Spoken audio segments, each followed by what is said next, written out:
E com o Ciro Gomes, hein? O Ciro Gomes está incluído aí também? O senhor não o procura?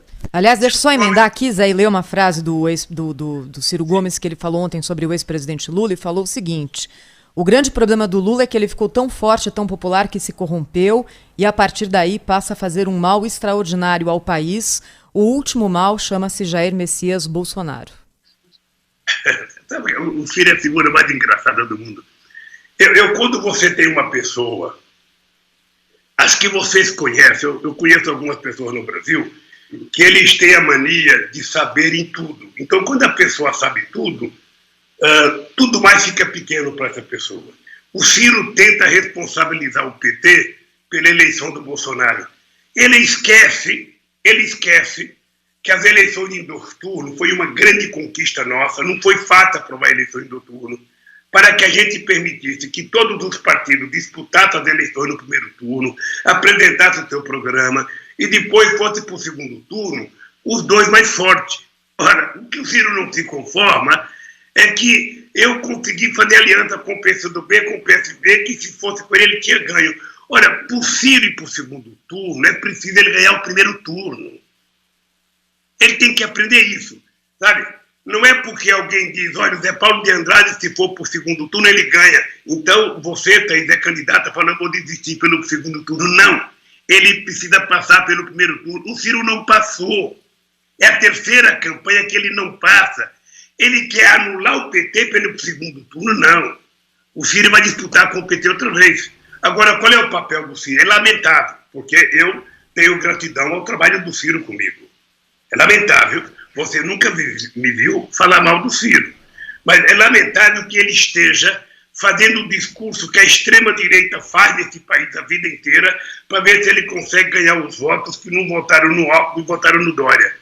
Eu queria dizer ao companheiro Ciro Gomes que com esse discurso ele vai ter menos votos nas próximas eleições do que ele teve em 2018. Ciro Gomes, hoje o Lula andou falando mal do senhor aí. Essa briga sua com o Lula e tal. Hoje ele disse que em 2022 o senhor vai ser mais fracassado do que 2018. Vai ter menos votos, vai ser uma grande decepção. Como é que o senhor vê essa declaração do ex-presidente? Eu, pelo menos, estou solto, né?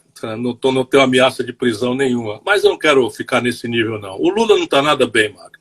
Você sabe, eu conheço o Lula há 35 anos e não é pela televisão, conheço ele de perto. E o Lula está tomado de ódio, frustração.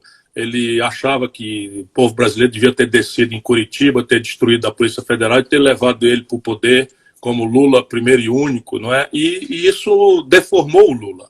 Ele está falando muita bobagem, muita mentira, isolou-se completamente.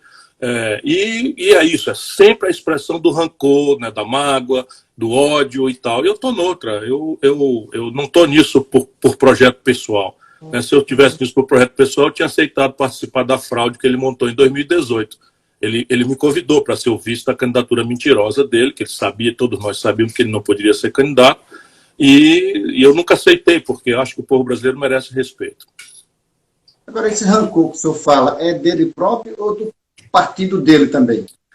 Hoje o PT está muito dividido. É que nem as Forças Armadas. Eles para fora têm que dizer que estão unidos, que são uma força só, e depois a gente pode comentar isso, a comparação com as Forças Armadas, mas o PT projeta para fora uma unidade que dentro não existe mais.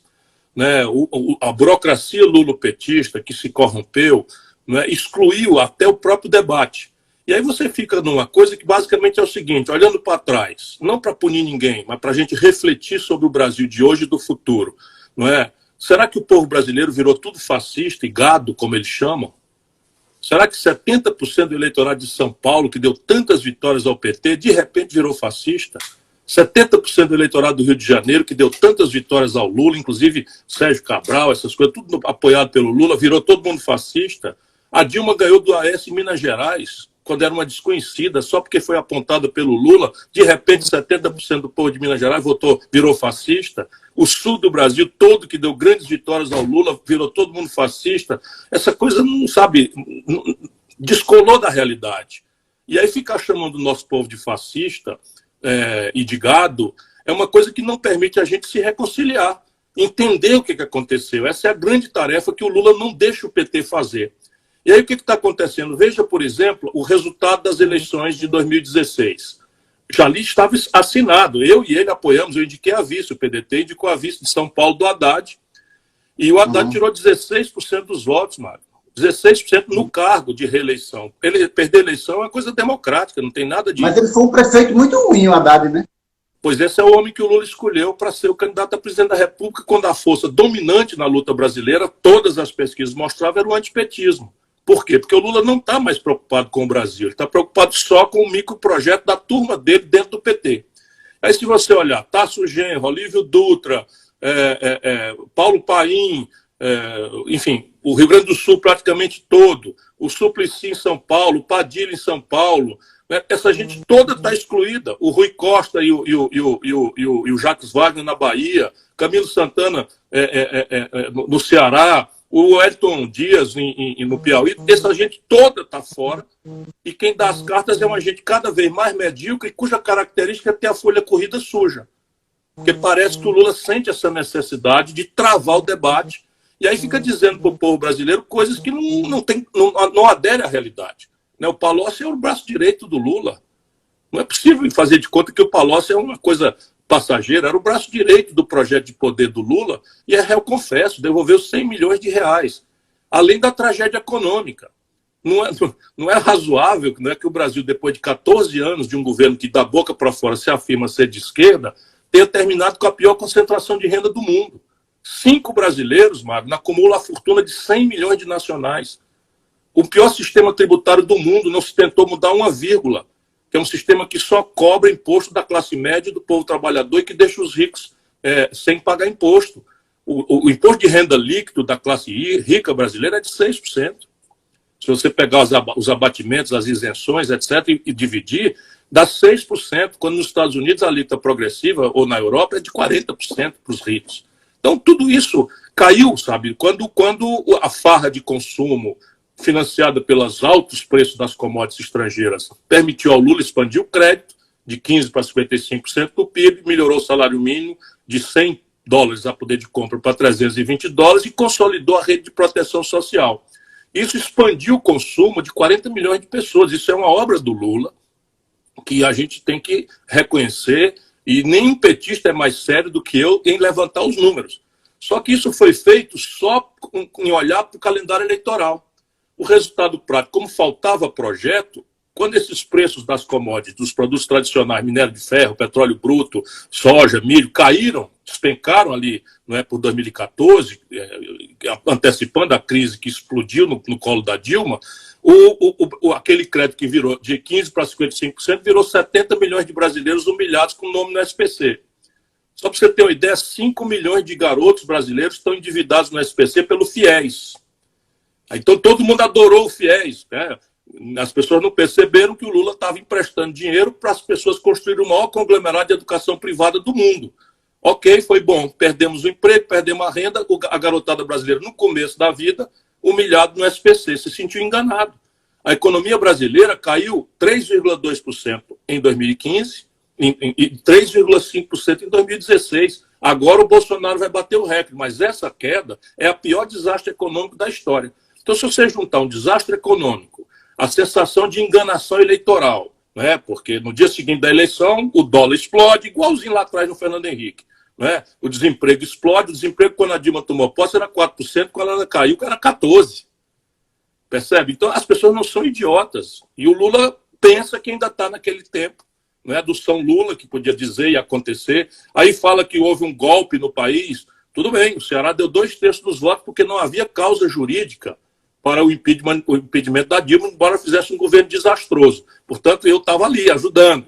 Agora, no dia seguinte, se houve um golpe, quem praticou o golpe foi o Senado Federal. Agora estou falando da contradição política. O Senado Federal presidido pelo Renan Calheiros e pelo Eunício Oliveira, com quem o Lula estava um aninho depois agarrado, não é? Já na base das eleições de 2018. E aí zangou-se comigo porque eu não vou mais concordar com esse tipo de irresponsabilidade com o povo brasileiro. Porque isso não prejudica a mim, está ferrando com o nosso país. Mas eles dizem que eu sou uma pessoa muito difícil, temperamental, pavio curto. Como é que o senhor vê isso? No Brasil, você tem mania de bater no carteiro, de espancar o carteiro, para que as pessoas não leiam a carta.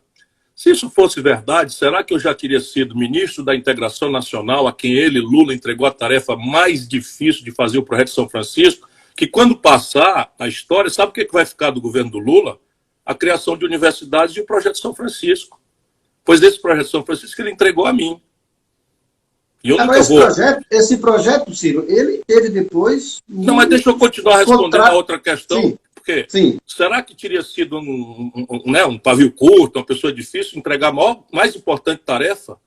Ou um molengão teria feito esse projeto passado? Podemos conversar, que a sua pergunta é a seguinte. Depois eu fui ministro da Fazenda, Mário. Tem minha assinatura no Real, que é a moeda que eu acompanhei o senhor lá. Eu sei, você é muito jovem, já talentosíssimo jornalista, da bela escola de jornalismo pernambucano e nordestina. Você me conhece, então. Claro que eu sou afirmativo. Eu não tenho sangue de barata, nem quero ter. Mas eu governei o Ceará, que é o 8º estado brasileiro. Fui o mais popular governador do país. Eu governei a 5ª cidade do Brasil. Então pega essa biografia e veja se algum dia eu cometi algum desatino. Nunca respondi por um mal feito, nem para ser absolvido. E agora, porque eu estou discordando dessas maluquices, eu estou dizendo coisas práticas. Está direito a gente denunciar um golpe e confraternizar com os golpistas? Está direito a gente nomear o Levi para comandar a economia e se dizer de esquerda? Está direito de deixar um sistema tributário que está ferrando com a sociedade brasileira e produzindo concentração de renda e ineficiência econômica, e ninguém tem direito de dizer nada porque o Lula agora é o Papa, é o infalível? Bobagem. Bobagem. Infelizmente, ele vai ter que ouvir bastante.